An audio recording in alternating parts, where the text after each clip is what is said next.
श्री गणेशदत्त गुरुभ्यो नमः। चैतन्यः शाश्वतः शांतो व्योमातीत निरंजनः बिंदुनाद कलातीत तस्मै श्री गुरुवे नमः। परमपूज्य सद्गुरू श्री रामकृष्ण क्षीरसागर स्वामींना वंदन करून संघटित सत्संग मंडळांच्या या गुरुकार्यातील मोहिमेमधल्या 2111व्या भागाचं मी पठण करीत आहे। आज माघ कृष्ण तृतीया बुधवार दिनांक 4 फेब्रुवारी 2026। गुरुवाणी पुष्प 17 या ग्रंथातील श्री दत्त देवस्थान संस्थान आश्रम संस्था या भागाचं मी पठण करीत आहे। आजच्या या भागामध्ये परमपूज्य सद्गुरू श्री रामकृष्ण क्षीरसागर स्वामी आपल्या प्रासादिक वाणीतून पुढे म्हणतात, काही सत्संग मंडळातील भक्तांनी इच्छा व्यक्त केली की कार्याचा केंद्रबिंदू पुणे हा ठेवावा, पण नगर हेच केंद्रस्थानी राहिले पाहिजे अशी माझी आज्ञा आहे। कारण नगर ही माझी कर्मभूमी आहे। नगर येथे मी तपश्चर्या केलेली आहे, त्याची वलये या ठिकाणी आहेत। मी येथे देवदेवतांची प्रतिष्ठापना केलेली आहे। अनेक प्रकारची अनुष्ठाने या भूमीत केलेली आहेत। याच आश्रमात माझ्या गुरूंची प्रसाद पावले उमटलेली आहेत। त्यामुळे नगर हे क्षेत्राचे ठिकाण झालेले आहे। या ठिकाणी ईश्वरी शक्ती चैतन्य रूपात आहे।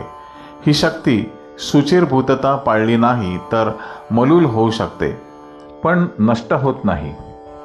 लोकांच्या श्रद्धेने ती प्रसारण पावते। त्यामुळे तुम्ही सर्वांनी देवस्थानात साजरा होणाऱ्या मोठ्या उत्सवात नगरलाच यावे।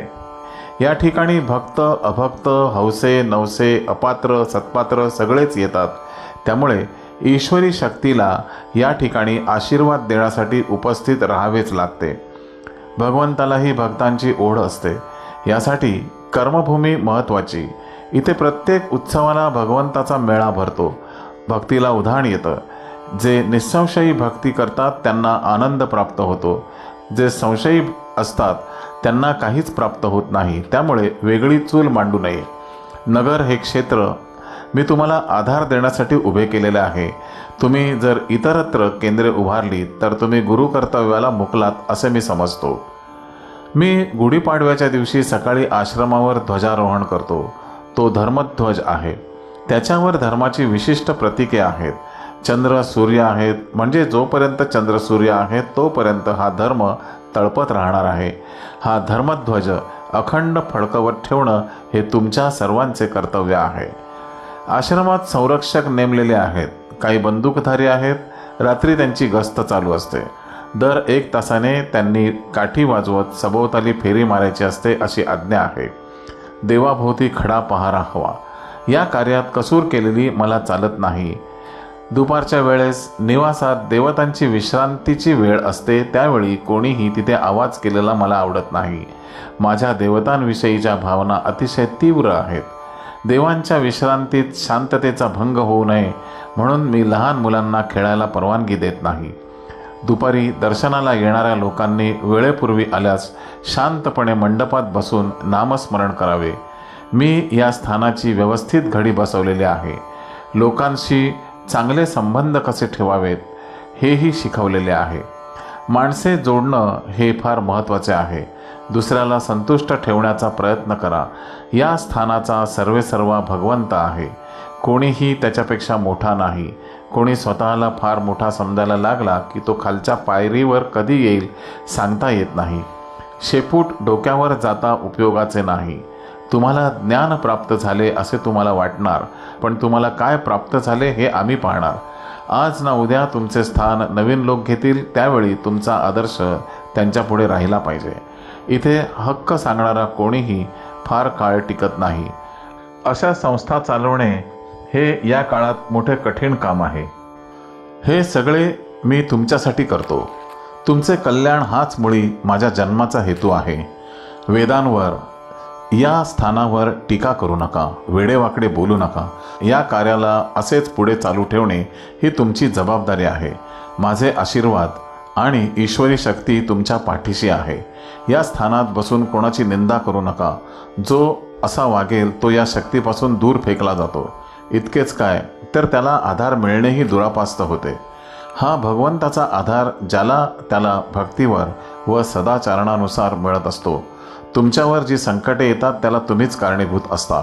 मनात जी विचारांची आंदोलने चालू होतात त्यामुळे श्रद्धा डळमळीत होऊ लागते व त्यामुळे दुष्टचक्रे निर्माण होऊन संकटाची मालिका तयार होते. तुमचे गुरु हे साक्षात शिवस्वरूप असल्याने व्यक्ती म्हणून नाही तर शक्ती म्हणून तुम्हाला नक्कीच अनुभवास येतील. यासाठी संस्थेच्या कार्याला तुम्ही मदत केली पाहिजे. कलीचा स्वभाव असा आहे की जिथे चांगले कार्य चालू आहे तिथे नाश कसा होईल हे तो पाहतो, कारण त्याला भगवंताचा तसा आशीर्वादच आहे. त्यामुळे तुम्ही सावध राहा. आश्रमात आल्यानंतर आचरणाच्या ज्या मर्यादा घालून दिलेल्या आहेत त्या तंतोतंत पाळा. इथे येणारी व्यक्ती ही संस्कारक्षम व मर्यादितशील असावी हीच माझी अपेक्षा आहे. मी कधीही जातीभेद करत नाही. दर्शनाला येणाऱ्या कोणत्याही व्यक्तीला कधीही जात विचारत नाही. मी या सर्वांकडे समदृष्टीने पाहतो, परंतु तुम्ही तुमची मर्यादा सांभाळली पाहिजे. लोक मला बोल लावतील असे वागू नका. तुम्ही कार्य करणारे कोणी नसून मी तुमच्याकडून कार्य करून घेतो. मी जरी आज गुरुपदावर आरूढ झालेलो असलो तरी माझ्या गुरूंनी घालून दिलेल्या मर्यादांचे मी कधीही उल्लंघन केलेले नाही. मोहाचे अनेक क्षण आले, परंतु गुरूंनी घालून दिलेल्या आज्ञेनुसार वागलो आणि आजही वागत आहे. गुरूंच्या तपोभूमीत जन्मभूमीत मी कुठेही माझे नाव लावलेले नाही किंवा कुठल्याही प्रकारचा सत्कार स्वीकारलेला नाही. माझ्या कर्मभूमीतही मी कुठल्याही वस्तूला माझे नाव लावलेले नाही. मी माझे शिष्यत्व सांभाळलेले आहे. माझ्या गुरूंना कमीपणा येईल असे मी कधीही वागलेलो नाही. मी केवळ त्यांचा दास बनवून राहिलो आहे. हे कलियुग आहे. तुम्हीही सावध राहा. अनेक प्रकारची प्रलोभने, राग, अहंकार निर्माण करणे, श्रद्धा डळमळीत करणे, माणसाला मार्गभ्रष्ट करणे असे अनेक प्रकार ही कलियुगाची वैशिष्ट्ये आहेत. म्हणून तुम्ही सांभाळून राहा व श्रद्धा दृढ ठेवा. प्रत्येकाला काही ना काही सेवा मिळेल. एखाद्याला पत्रावळी उचलायची सुद्धा सेवा मिळेल, पण त्यात मानापमान बाळगण्याचे काम नाही. जी सेवा मिळेल ती आपल्या घरची समजून मनोभावे करा. त्यातूनच तुम्हाला आनंद मिळत राहील. मनाला उच्चावस्था प्राप्त होईल. इथे जी ईश्वरी शक्ती वास करून आहे ती गुरूंच्या माध्यमातून तुमच्याकडून कार्य करून घेते. सेवेचा आनंद घेत हळूहळू आध्यात्मिक प्रगती होत जाते. तुम्ही अध्यात्मात वरच्या पायरीवर चढत जाऊन तुमच्या मनाची स्थिती प्राप्त करून घ्यावी हीच माझी तुम्हाला शिकवण आहे. तुम्ही सगळेजण एकत्र येऊन जे देवस्थानचे कार्य करता त्याला एक वेगळे महत्त्व प्राप्त होते. कर्तव्य म्हणून कार्य करा, देवस्थानाला मदत म्हणून कार्य करायचे नाही. जे गुरु आपल्याला लाभलेले आहेत ते ज्या योग्यतेचे आहेत त्यांच्याविषयीचा आदराचा भाग म्हणून कार्य करायचे. प्रसिद्धी करू नका, माणसे जोडा. इथे प्रत्येकाला आधार देण्यासाठी देवता स्थापित केल्या आहेत. हे ईश्वराचे कार्य करताना अनंत अडचणी येतात.